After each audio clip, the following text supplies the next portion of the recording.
Nah, sama pejabat yang sopan sama kiai mungkin punya Alphard, punya Robicon, punya terus bawa uang banyak. Terus sama kiai cium tangan hormat. Jangan-jangan kiainya yang pikirannya macam-macam. Ini berarti bisa jadi muhibin potensial misalnya. Nah, saya ini termasuk kiai yang pengagum ilmu. Sehingga saya sama orang yang medit, yang kikir sama saya itu saya senangnya bukan main. Kenapa? Karena kalau orang medit itu gak berhak nuntut. Tapi kalau orang lomo 1 juta minta surga, 2 juta ya minta apa? Surga. Gus, salam template. 200.000 aja kadang minta surga. Tapi kalau yang kikir-kikir ya sudah salaman tok sudah. Gak minta apa-apa. Kan dia tahu diri, oh gak bayar kok minta. Maksud saya, Islam itu luas. Dinikmati saja, Pak. Dinikmati saja. Nah itu diroya, maksudnya itu diroya. Diroya itu kamu tahu aturan Islam itu kamu harus yakin khairihi wa syarrihi minallah. Semua itu ujian. Tapi kemudian dikaji. Makanya saya ini termasuk pengagum Imam Syafi'i. Imam Syafi'i itu dikasih tahu. Ada orang yang di depan engkau cium tangan hormat tuh di luar ngomong-ngomong. Ngata-ngatain Anda. Imam Syafi'i tertawa-tawa sewenang. Loh, Anda ini dikata-katain di luar kok. Kok tidak kamu anggap munafik malah tertawa. Berarti saya wibawa. Di depan saya nggak berani. Dianggap enteng saja. Dibilangin, sebagian orang kampung sini nggak suka sama engkau. Baguslah, tidak akan lu pinjem uang sama saya. Di mana-mana orang pinjem minta tolong itu karena seneng. Kalau benci kan enggak.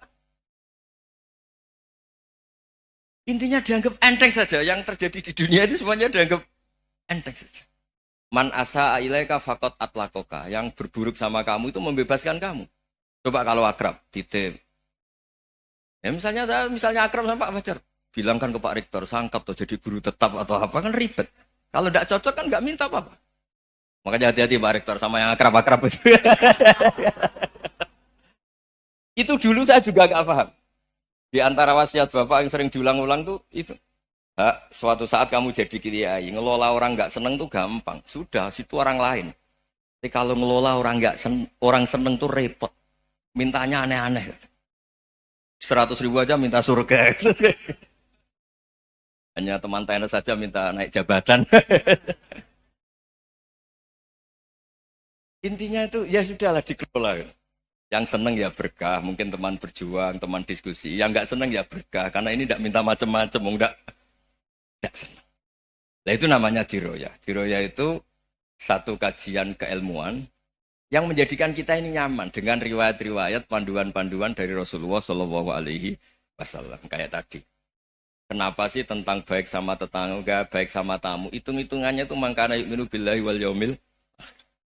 Saya pernah dicium sama orang miskin yang akut miskin betul. Itu tak ajarin, Anda ini lebih hebat ketimbang orang-orang kaya. Misalnya gini, misalnya ada komunitas rektor atau kiai besar. Saya ini kata orang banyak termasuk kiai besar. Mungkin kalau pinjam uang itu karena mau beli mobil, aksesoris mobil, karena kita kiai top atau rektor atau orang-orang top. Kalau sesama orang miskin itu pinjem-pinjemannya itu urusan beras, itu urusan nyawa. Keren mana? Nyelamatkan nyawa sama aksesoris mobil. Nyawa. Jadi pahala kamu pasti lebih besar.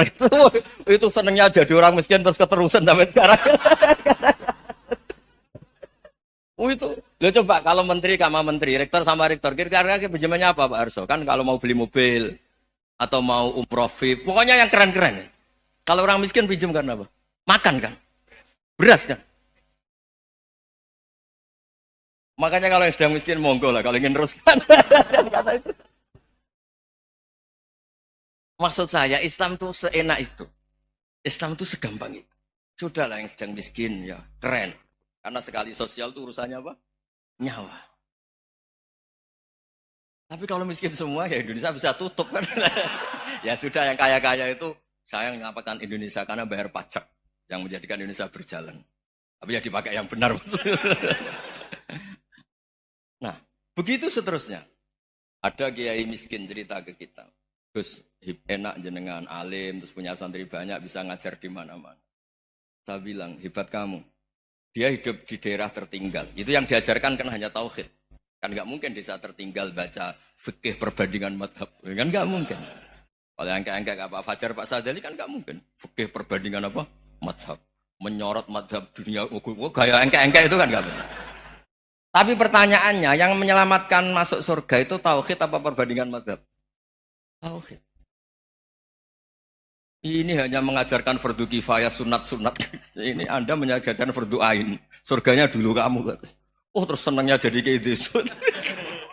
Karena yang diajarkan apa? Tauhid. Sementara kita yang gaya-gaya ini. Ajarkan perbandingan apa?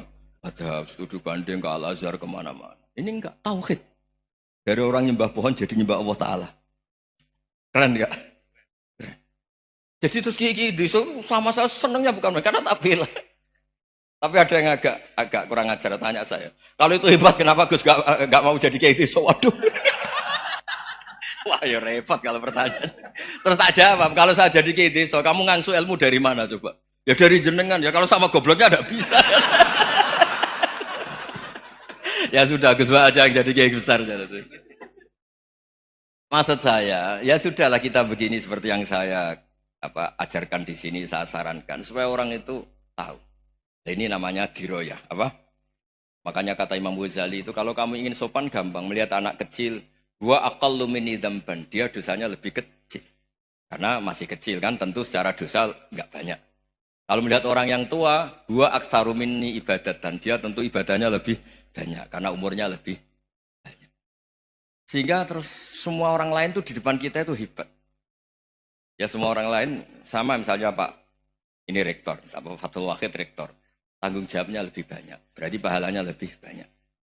Tapi sama, ketika melihat Nyon Sewu, melihat pegawainya yang secara lahir di bawahnya, ini tanggung jawabnya enggak banyak, pasti salahnya juga enggak. Itu yang diajarkan Rasulullah SAW, sehingga enak. Tapi kalau kita melihat orang lain selalu salahnya, itu pecundang. Allah saja tidak seperti itu kan, amal baik ya ada khairan, amal buruk ya ada saron, semuanya dilihat oleh Allah Subhanahu wa Ta'ala. Saya tuh punya teman Gus, agak beling, agak seenaknya. Dulu miskin. Wah itu seenaknya betul. Kayak kenal Tuhan sudah. Tak tanya, kenapa kamu seenaknya? 1 bulan tuh labanya bisa 200 juta sampai 500, sampai 1 miliar. Saya itu Gus, setelah duha itu perkembangannya bagus. Salah duha itu. Saya pernah miskin, kan kata, ingka dari rezeki fisama, wa ingkana qalilan, ya kalau fisama fa'anzilhu, terus wa ingkana qalilan fakasirhu, kalau sedikit perbanyak. Ini trennya sudah benar semua. Nah, wa ingkana haroman fatohirhu, kalau haram yang kau sucikan. Makanya saya seenaknya, kalau qalilan sudah fakasiru, paling trennya yang enggak benar juga fatohiru. Dia yakin kalau yang enggak benar-benar sudah disucikan Allah, karena yang lain-lain sudah. Dari miskin sudah kaya, qalilan sudah fakasiru, paling yang haroman juga sudah fatohiru. Gitu. Tak tanya, lah kamu kok tahu? Polanya sudah ada Gus, karena sang qalilan. Kamu sembrono sama Tuhan kok begitu kan? Tapi apapun itu, senang saya. Senang saya sering salah teh, makanya saya mohon yang sekarang miskin, sedang miskin itu ya tidak usah nyesal banget-banget. Kalau ingin kaya monggo lah, namanya orang juga ingin. Ya, tapi Anda harus bangga. Sosial antar kalian adalah urusan nyawa dan itu pahalanya luar biasa. Supaya kita, nah yang kaya-kaya juga boleh GR lah, karena pembayar pajak. Dan itu bisa menyelamatkan apa? Indonesia Raya. Begitu seterusnya. Itu yang diajarkan Nabi, antawadu'u hatta la yabghiya ahadun ala ahadin. Kamu semua harus tawadhu sehingga antar kalian tidak saling tidak sopan, tidak saling liar, tidak saling mendolimi. Termasuk tadi sikap gak jelas tadi. Orang dolim yang sekarang dolim bisa saja tobat, yang sekarang soleh bisa saja nanti. Semuanya itu mungkin. Kita diajari ya muqallibal qulub tsabbit qalbi ala dini. Jadi keliru kalau kita dalam banyak hal harus tegas, gak mesti. Al halalu bayyinun wal haramu bayyinun. Tapi ada wa bainahuma umurun mustabihat. Ada yang wilayahnya itu abu-abu. Misalnya ada perempuan cantik misalnya, contoh paling gampang. Kalau kamu ajari secara serius, kamu bisa aja tergoda jadi fitnah. Jadi kalau orang soleh gak berani ngajarin, kemudian digunakan orang fasik, malah menjadi orang nakal, kita juga tanggung jawab. Kamu mau tegas gimana? Wilayahnya sama-sama mungkin. Wilayahnya sama-sama mungkin. Yang dekat pejabat mungkin terkontaminasi KKN. Tapi kalau pejabat gak dekati orang soleh, punya perilaku yang gak soleh, yang repot juga Indonesia kan? Nah hal-hal seperti itu kita tidak perlu ngambil sikap. Maksudnya gak usah ngambil sikap, ya kita buktikan kalau milih satu madhab, kita buktikan semuanya lebih baik, semuanya lebih bermanfaat. semuanya lebih berperadaban. Karena nggak bisa dihindari wabena humain. Termasuk nyuwun sewu, saya mohon maaf sama mulai Pak Harso, Pak Lutfi sampai Pak Fathul Wahid. Saya ini termasuk kiai yang nggak suka dekat sama orang-orang top. Bukan karena hasud. Memang konstitusi kiai harus gitu lah, tamud dan na'inaika.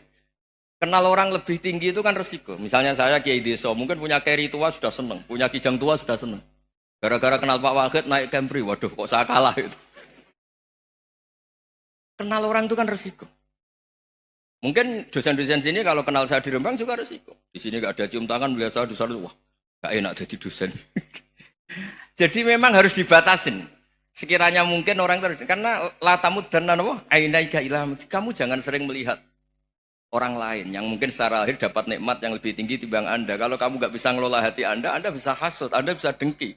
Paling tidak Anda bisa ada syukur. Saya itu sering didolani pejabat. Juga sering melihat pejabat di TV-TV.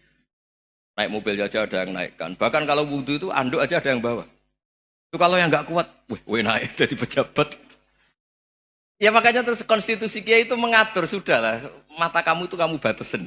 Jangan melihat sesuatu yang potensi ya. Potensi menjadikan Anda tidak apa? Syukur. Jadi saya mohon, ini memang konstitusi saya sebagai kiai. Jadi saya, tapi di hati saya tetap akrab. Saya doakan semua untuk UI, untuk semua orang Indonesia kita doakan. Kita ingin semuanya tambah baik, tambah baik. Assalamualaikum warahmatullahi wabarakatuh.